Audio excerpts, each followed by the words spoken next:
Olá, meus queridos ouvintes do nosso amado programa Diálogos Médicos. Aqui estamos nós que fazemos parte da Associação Médica Espírita de São Paulo, apresentando esse programa na Rádio Boa Nova. Nós estamos num livro muito especial, que eu falo que é o meu livro preferido, que é o Entre a Terra e o Céu, que é uma obra do nosso Chico, psicografado por ele, e é uma obra de André Luiz. E é um prazer estar aqui com vocês. Bom dia, Emily. Bom dia, Conrado. Bom dia, sempre um prazer estar aqui. Vamos lá, mais um programa.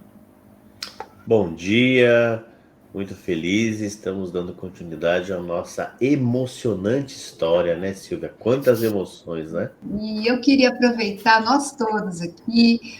Hoje nós estamos gravando no dia 4 de outubro. Pode ser que o programa esteja sendo passado em outra data.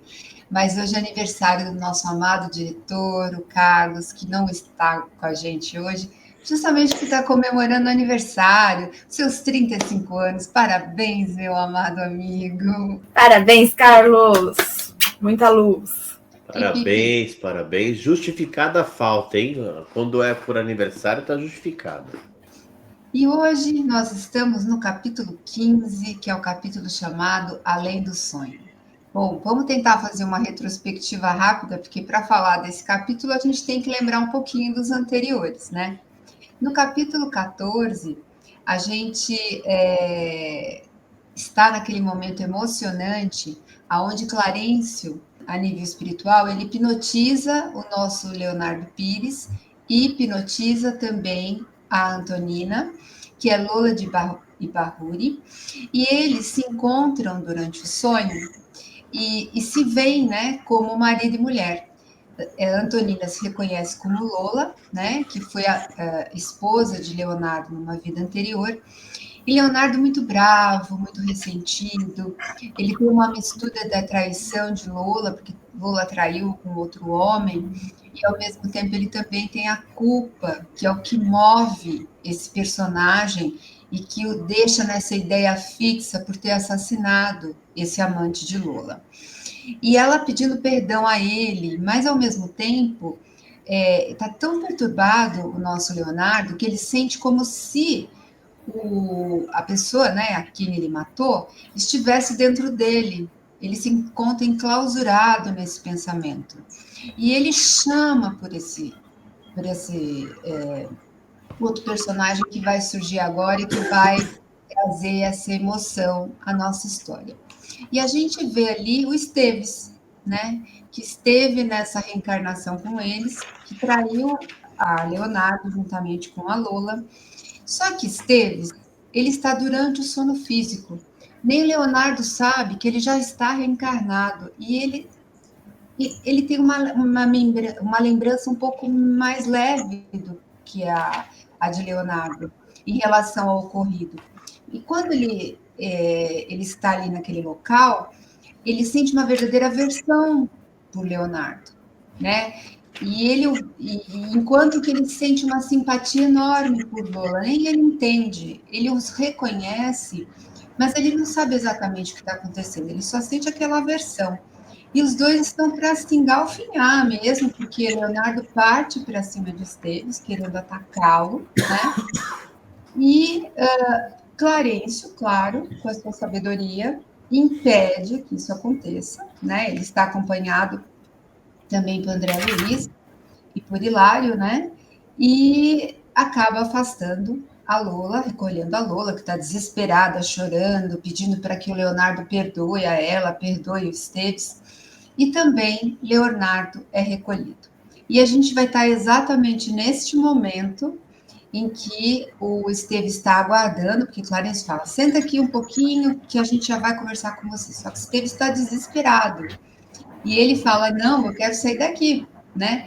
Porque sei lá o que vai acontecer comigo, e ele sai correndo pela rua, e o Clarence e a equipe vão atrás dele, e ele fala, meu Deus, eu vou fugir porque eles vão me pegar, e ele adentra a sua casa, e ele acaba indo dormir, isso são 5:30 da manhã, ele tenta voltar para o corpo físico, ele tenta sair daquela situação que o está amargurando, e às 15 para 6 ele acorda, né?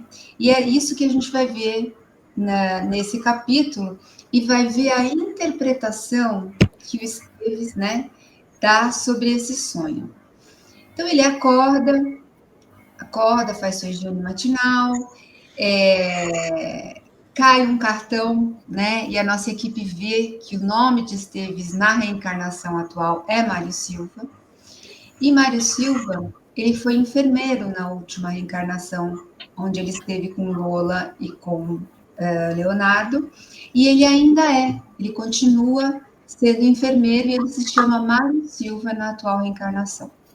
E ele encontrando com a sua mãe, que é uma personagem chamada Minervina, a mãe o vê bastante abatido e pergunta a ele: filho, o que aconteceu? Você teve algum sonho? O que aconteceu essa noite que você está assim tão triste, tão perturbado? E aí a gente vai ver a contradição do sonho interpretado pelo cérebro físico do Mário Silva. A gente não pode esquecer que enquanto dormindo, nós estamos utilizando o nosso cérebro perispiritual, que é um cérebro que tem uma amplitude muito maior que o cérebro físico. E como é que ele interpreta tudo isso? Ele fala: mãe, aconteceu uma coisa muito interessante, assim, muito pesada, eu fiquei muito impressionado. Um doente começou a gritar e eu fui até o encontro dele, tentando ajudá-lo. E ao mesmo tempo eu encontro o quê? Um criminoso. E ele está enclausurado. E eu vejo estou dentro daquela clausura e eu tenho uma verdadeira horror a esse criminoso. E ao mesmo tempo eu vejo uma mulher onde eu sinto extrema simpatia. E eu não sei muito bem explicar, mas a minha vontade é de acolher essa mulher. E eu, ao mesmo tempo, também tenho tanta raiva dele, e ele vem para agredir-me, e eu também quero agredi-lo. Só que nesse momento surge um delegado com 2 outros guardas, né? E eles impedem que isso aconteça. E ao mesmo tempo acalmam a mulher, levam a mulher, retiram a mulher do ambiente, como também eles isolam esse personagem, né? E ao mesmo tempo eu fico tão desesperado que eu falo: vão me prender, porque aí, né, nós estamos ali naquela luta e aí vão achar que eu também sou, né, também tenho culpa de alguma coisa, e eu fujo do delegado. E o delegado vem atrás de mim para conversar comigo, mas eu falo: eu vou escapar. Quando eu vejo, eu acordo de manhã com essa sensação de extremo mal-estar, de extrema perturbação. E antes que vocês comentem, né, eu gostaria de ouvir um pedacinho do áudio da doutora. Ele dizia que ele estava numa prisão e ele captou o estado do Leonardo Pires, porque na verdade, como o Leonardo se sente assassino, né, e não foi preso pelo assassinato, ele se condenou a uma prisão, a uma cela. E o mais interessante... Uma autopunição, né? Que eu achei muito interessante o fato de o Mário interpretar mesmo como sendo uma cela de prisão. E ele estava na casa da Antonina. Interessante, né, gente? Principalmente pensando nos nossos próprios sonhos. Que a nossa interpretação é diferente assim, do ocorrido. E também a gente pensa um pouco se a gente teria condições também de ter uma lembrança total do que aconteceu. Se a nossa própria mente também não foge um pouco da realidade para que a gente possa continuar vivendo, porque a gente vai ver aqui nesse livro que os personagens têm uma vida paralela enquanto dormem. É como se eles vivessem a vida presente de uma maneira, enquanto dormem, eles vivem uma vida completamente diferente, se degladiando por motivos de uma reencarnação passada.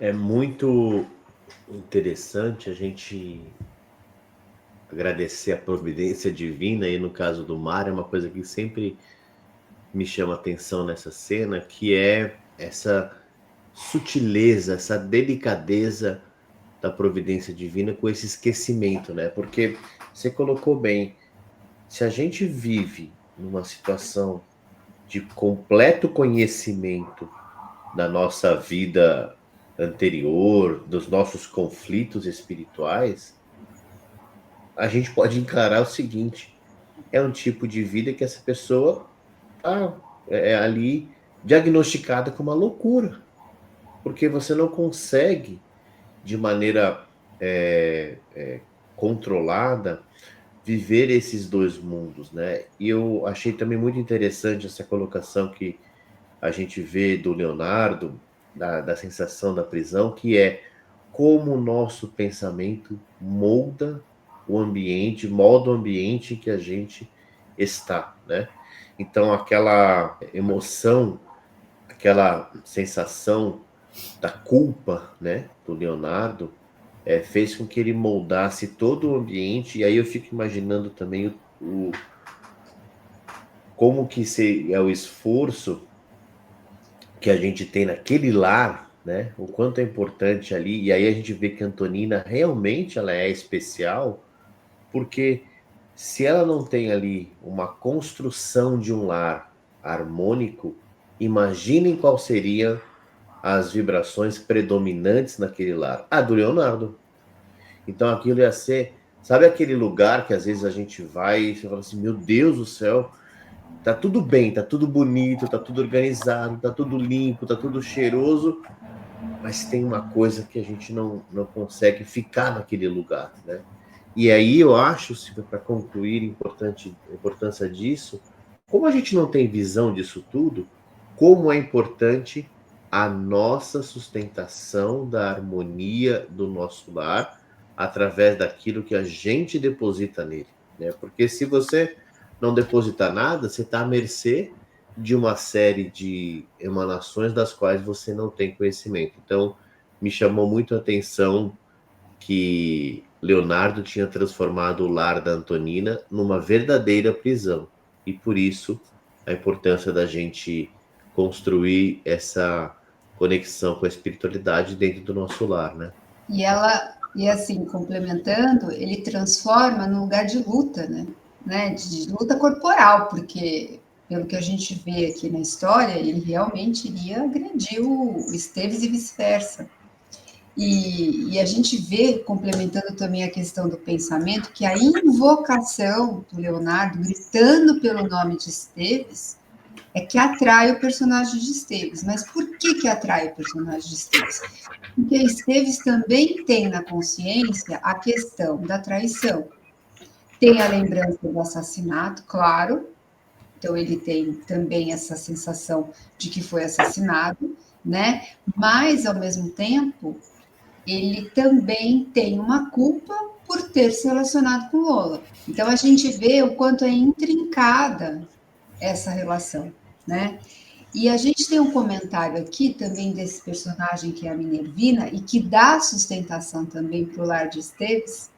Como a gente tem Antonina, Minervina dá sustentação do lar de Esteves, que é também o espírito de uma capacidade, de um entendimento superior, que ela conversa com ele e pergunta, será que esse sonho não tem uma relação com a Zulmira? Nossa, a Zulmira, aquela moça que se encontra na cama, assediada por Odila, que foi a primeira esposa do Amaro, e que foi o motivo da prece refratária de Evelina, que teve a capacidade, que já que não conseguiu ajudar a mãezinha, chamou a nossa equipe. E ela fala, será que não foi esse sentimento que você nutre pela Zulmira, de desprezo, uma vez que você foi noivo dela, e ela, de uma hora para outra, resolveu casar-se com o Amaro, né? Será que o Amaro, que tem os 2 filhos, a Evelina e o Júlio, ele não é esse malfeitor? E a Zulmira não é esta mulher em sofrimento? E ele coloca, né? Não, será que realmente foi isso? E ela fala para ele, cá por mim, estou certa de que, durante o sono, nós reencontramos as pessoas que amamos ou detestamos. Nosso espírito no sono procura os afetos e os desafetos do caminho para acertar as próprias contas. Então, disso eu não tenho qualquer dúvida. E aí, Emily? É muito difícil, né? E é muito interessante, na verdade. Assim, eu acho que esse livro ele é uma joia aí na coleção. É a sensação daquela aplicação prática na vida, né? Então, olha, como aplicar na prática os conceitos que a gente aprende no Espiritismo. Então, você acredita em reencarnação? Acredita. Então, é isso aqui que acontece, né? Então, você acredita em comunicação com os espíritos? É assim que acontece. Então, em relação a essa questão do sonho, é uma questão muito complexa, né?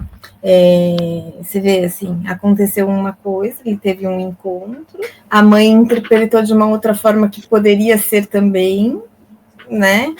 E o sonho é algo, assim, muito profundo, né? É um recurso que a gente tem muito profundo, que a gente está lidando com o inconsciente.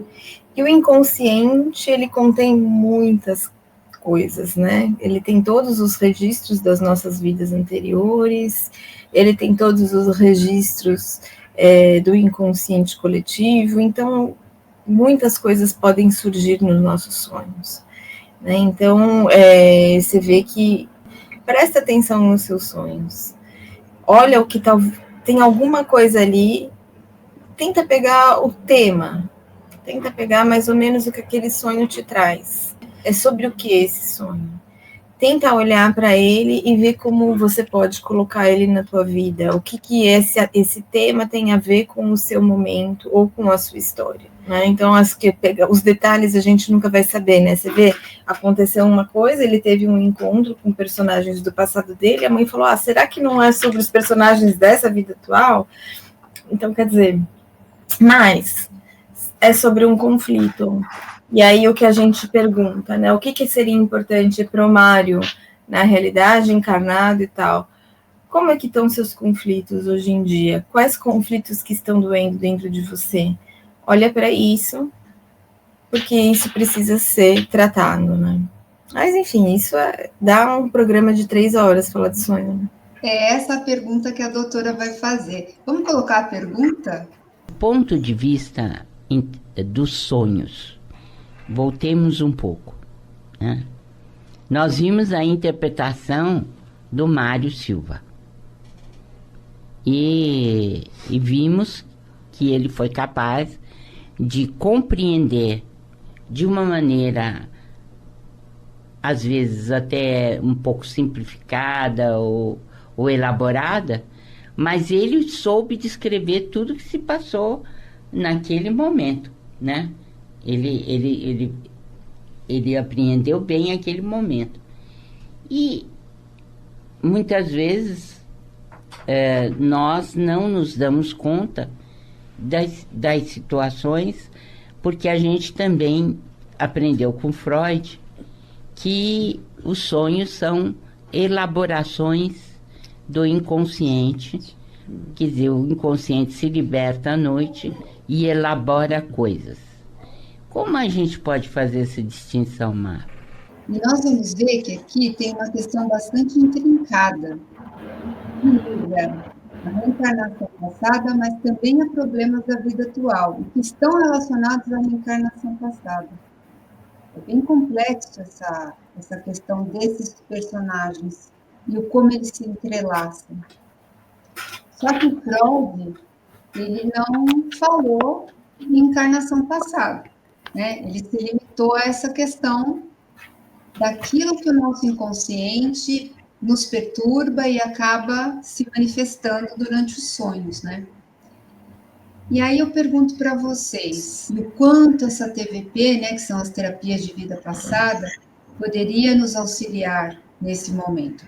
Uma vez que a gente consiga descartar, depois de muita terapia, que esses sonhos têm ou não uma relação, apesar que eu acho que é tudo mesmo, tem tudo uma coisa é a outra e a outra coisa é a uma, né?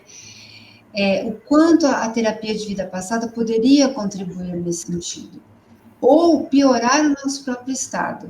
Porque foi o que o Conrado falou, a gente tem um esquecimento que nos beneficia, para que a gente não conviva com aquilo, né? Ainda mais se a gente conseguisse, por exemplo, identificar esses personagens na nossa vida atual. Supondo que todos estivéssemos reencarnados. Leonardo fosse, por exemplo, um irmão de Esteves, um filho, né? A Lola fosse esposa de Mário Silva, né? Que é a Antonina na reencarnação atual. Será que eles conseguiriam conviver? Uma vez que na terapia de vida passada eu reconhecesse essa situação? A terapia de vida passada, ela é muito intensa. Mas veja bem, a gente vai lendo agora o livro, nos próximos capítulos, né? A gente vai ver que é feita uma terapia de vidas passadas enquanto eles dormem. Né? Controlada pelo Clarencio, que é controlada uma entidade superior. Isso. Mas você vê assim, eles vão fazer essa terapia, eles vão recordar de muitas coisas e tudo, com esse ambiente controlado, é isso que eu ia dizer, né? Então tem um ambiente controlado, com um mentor que tem toda uma capacidade energética de lidar com a situação, de controlar os ânimos e tudo bem. Então, assim, a terapia, a recordação, ela é terapêutica quando bem indicada. Isso a gente já está percebendo que o livro está trazendo isso, enquanto eles dormem, sim, mas é feito, vocês vão ver, né? Agora, para a gente encarnado, como eu sempre digo, é importante que tenha uma indicação muito, muito precisa, e a pessoa precisa ter recursos, precisa ter um ego forte, né? Precisa estar bem estruturado egoicamente, não pode estar adoecido mentalmente, muito desequilibrado. É importante que já tenha dentro de si os germes, né, do amor do Cristo, que ele pode estar pronto para começar a entender o que é perdão. Então, eu acho que se existe esse preparo e tem uma demanda, existe algo importante que precisa ser visto, e isso é percebido em terapia, eu acho que pode ser benéfico, sim. Agora, é importante que seja muito bem indicado, com muito cuidado e conduzido com muita atenção, né, e muita cautela. E eu queria que o Conrado fizesse um breve comentário, que a gente já está terminando, que esses, né, obsessores, porque a gente vê que o Leonardo é um obsessor. Ele é um obsessor tanto de Antonina, como é um obsessor de Esteves.